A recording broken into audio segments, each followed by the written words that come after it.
Você já percebeu que uma das frases mais perigosas de um viciado é dizer eu vou conseguir controlar e quando eu ganhar eu consigo parar? Eu sei disso porque eu vivi também.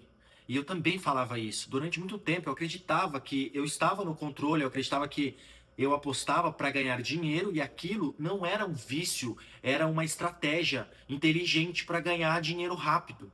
Eu acreditava que eu conseguia controlar e quando eu quisesse eu conseguia parar. Ao mesmo tempo, muitas pessoas pegam dinheiro com agiotas, pegam empréstimos, fazem loucuras para colocar dinheiro no jogo. Eu vejo famílias vindo mandar mensagem para mim falando: meu irmão se matou, eu tenho um filho que tentou se matar por causa dos vícios nos jogos.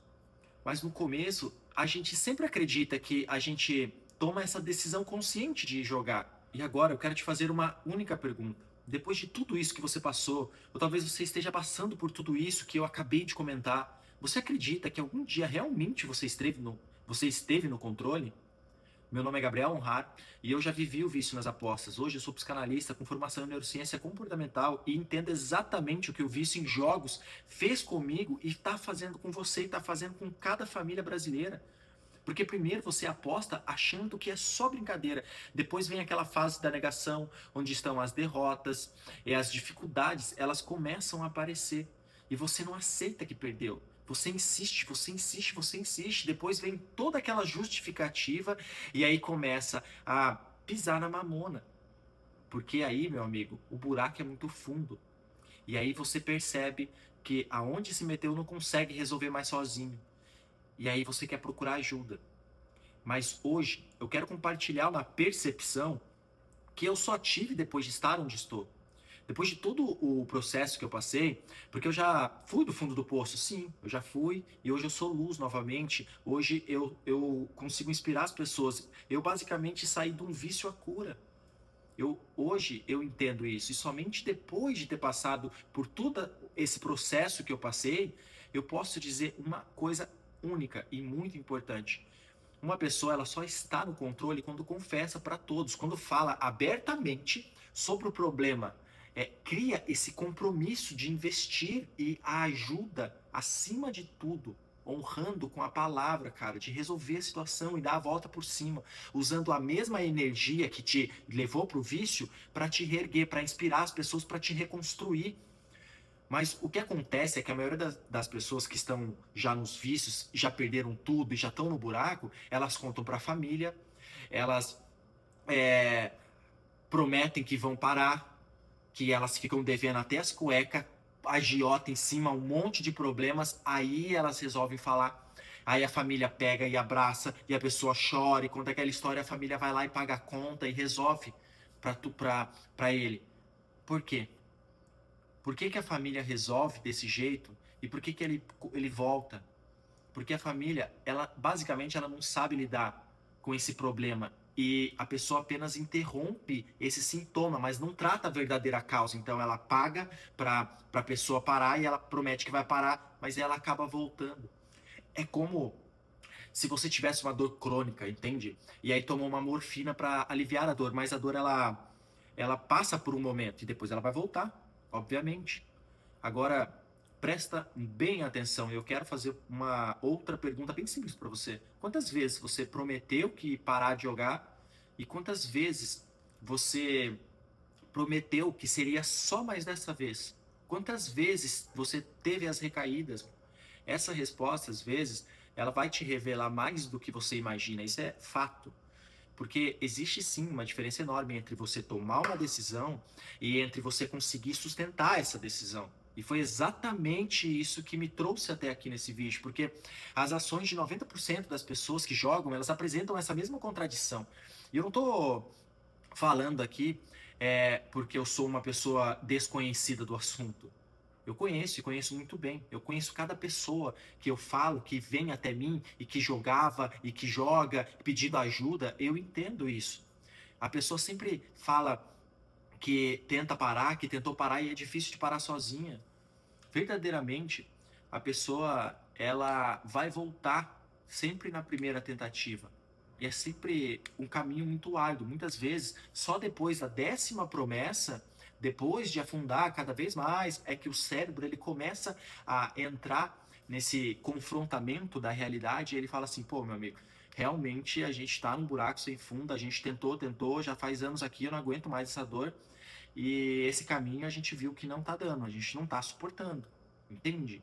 Você tá entendendo isso? Então, você tá percebendo a lógica? Que você precisa ficar várias vezes insistindo e prometendo que vai parar até realmente você entender. Complicado isso. Quanto tempo você leva isso e quanto mais você perde no jogo?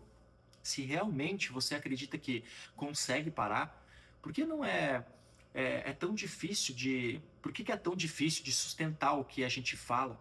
Foi quando eu comecei a estudar o comportamento humano que eu descobri algo bem interessante também, que o cérebro ele possui esse mecanismo de proteção extremamente poderoso. Ele tenta preservar aquilo que gera prazer imediato, entende? Mesmo quando aquilo está basicamente acabando com a tua vida. E é por isso que alguém continua fumando, mesmo sabendo dos riscos. É por isso que alguém continua bebendo, mesmo sabendo das consequências. E é por isso que tudo isso acontece. Está entendendo a lógica da parada? A mente, ela sempre encontra justificativas para manter esse comportamento que já viraram hábitos, entende? E é aí que nasce uma das maiores ilusões do vício, cara, a ilusão do controle. Você acredita que está escolhendo, mas na verdade você está apenas reagindo. Você acredita que está decidindo, mas na verdade, cara, muitas vezes você apenas só está obedecendo o padrão. Eu lembro de uma fase da minha vida que eu acordava pensando em apostas, eu dormia pensando em apostas, eu ia trabalhar pensando em apostas. Olha que loucura! Cada coisa, cada passo eu ficava pensando. Eu estava dentro de um carro, andando, dirigindo, em movimento, cara, e eu estava jogando, apreensivo ali, sem prestar atenção na tela, no movimento do volante, sem prestar atenção sem prestar atenção na estrada. Eu estava só ali no celular, no viciado, olhando e com aquela apreensivo, sem saber se essa aposta eu iria ganhar ou iria perder, o que iria acontecer. Isso é maneira de viver? E mesmo assim, eu falava para mim mesmo que eu estava no controle. E até me irritar com as pessoas, às vezes, que falavam o contrário, eu me irritava, brigava. Na época parecia normal. Eu não tinha consciência. O vício, ele tem essa característica muito perigosa. Ele altera essa tua percepção de valor das coisas. Ele muda aquilo que você considerava aceitável e você começa a se transformar e coisas que antes você acreditava que era loucura de você fazer, você acaba parecendo normal. Vou te dar um exemplo: mentir, pegar com agiota, você contar histórias para as pessoas para conseguir pegar dinheiro. Quantas vezes você fez isso? Eu já fiz. Você vender coisas assim que, cara, é absurdo você vender só para pegar dinheiro, para tentar colocar no jogo, para tentar recuperar e tentar resolver todos os teus problemas, insistir numa coisa que foi o que te levou pro buraco. Olha a percepção de valor que você está mudando, que você altera dentro de você. Valores que você sempre carregou uma vida inteira, acreditando como uma identidade sua, você destruiu eles por causa dos jogos. Eu vejo mentorados meus que quando chegaram até mim, eles sempre diziam, cara, eu era uma pessoa de caráter, eu era uma pessoa que honrava as coisas, hoje eu não honro nada, não pago mais nada, não tô devendo a faculdade, devendo o carro, foi em busca de apreensão, eu menti para minha mulher, eu menti para os meus filhos, eu menti para todo mundo. Que sempre foram, as pessoas sempre foram pessoas honestas. E aí elas olham e falam, cara, olha onde que eu estou. E elas fazem essas coisas só quando elas olham para trás, depois de passar por todo esse problema, elas sentem uma vergonha absurda e falam, meu Deus, o que está acontecendo comigo? Eu sei, eu entendo, eu vivi na pele.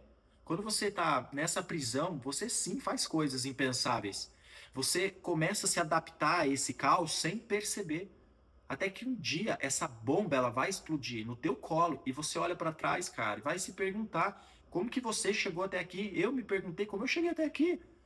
Mas existe algo ainda mais profundo, que o verdadeiro problema nunca foi perder o controle, o verdadeiro problema foi acreditar que você estava no controle. Tenta entender isso. Entenda que isso é muito importante. Pare e se pergunta. como e por que você começou a jogar. Observa se essa percepção de que você sabia exatamente no que você estava fazendo não estava presente desde o início, cara. Muitos famosos influenciadores, eles vendem essas estratégias e você cai como um pato. E essa precisa ser uma das maiores viradas de chave da sua vida, porque você precisa perceber, assim como eu percebi, que não existe controle nas apostas, cara, porque os resultados que a gente está querendo que sejam controle depende de uma variável. Entende isso? Acontece no nosso país as pessoas não entenderem sobre isso e elas ficarem presas nos vícios. Quanto mais você tenta controlar, mais ansiedade vai te consumir, mais medo, mais frustração. E é esse ciclo perfeito, é o ciclo perfeito da destruição. O ser humano, ele sofre quando ele tenta ocupar esse vazio através desse prazer imediato, entende? Quando a gente tenta controlar aquilo que não sabemos o que vai acontecer. Como você clica no botão e aí você tem que esperar um resultado aleatório. Você acaba criando esse sofrimento mental. E você precisa saber disso. Porque precisa ter responsabilidade. E acima de tudo, responsabilidade com todas as pessoas que estão à sua volta, com a sua família, com o seu filho. Olha o que você está fazendo na vida deles. Olha o que você está causando na vida deles. Porque você acha que é só você que sofre, mas não, é a sua família inteira sofre. E os seus filhos, que já não vê mais você brincar com eles, a sua família, a sua mulher, que já não vê você mais ter paciência com ela, você não vê criando memórias com a sua família mais. Você não se vê. O que você está fazendo da sua vida? Observe o que o jogo está causando com você, cara. Larga isso. Esteja em paz com isso. Fala assim, ó, é, juntei, tentei, insisti, não deu certo, tudo bem. Pensa que é uma empresa, você ficou ali, tentou abrir uma empresa, não deu certo, tá tudo bem, cara, vai em paz. Pensa que é um relacionamento que você entrou e essa pessoa te fez mal, você se separou e a pessoa só observou que a pessoa, tudo que a pessoa fazia mal quando você largou dela. E aí você olha para trás e fala: "Meu Deus, olha o tipo de pessoa que eu estava". Você só observa depois que você sai disso. E deixa, se perdoa, você tentou. Você não tinha o conhecimento necessário e entrou e tá tudo bem. Você simplesmente reconheceu isso e se perdoou. Jesus, cara, já nos ofereceu esse perdão na cruz, mas agora você conhece a verdade e a decisão ela é sua agora, tá nas tuas mãos. Assim como já esteve na minha, eu me decidi. Porque existe uma diferença entre você agir sem consciência e continuar depois de conhecer a verdade. E como está escrito em João 8,32, conhecereis a verdade e a verdade vos libertará. Se você gostou desse vídeo, curte, compartilha, manda para alguém que está precisando ouvir isso. E até o próximo vídeo.